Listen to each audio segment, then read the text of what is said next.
How to connect your Fortnite account to PS, Xbox, and Switch. Hey guys, welcome back to our channel.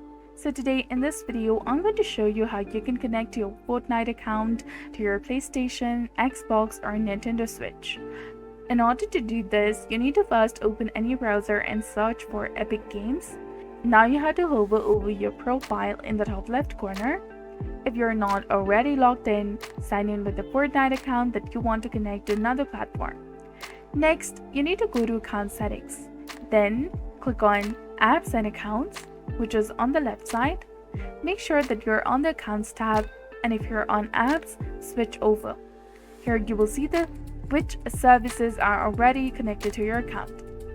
If you want to connect your Fortnite account to your Xbox, PlayStation, or Nintendo account, you just need to go ahead and tap on Connect next to the service that you want to link.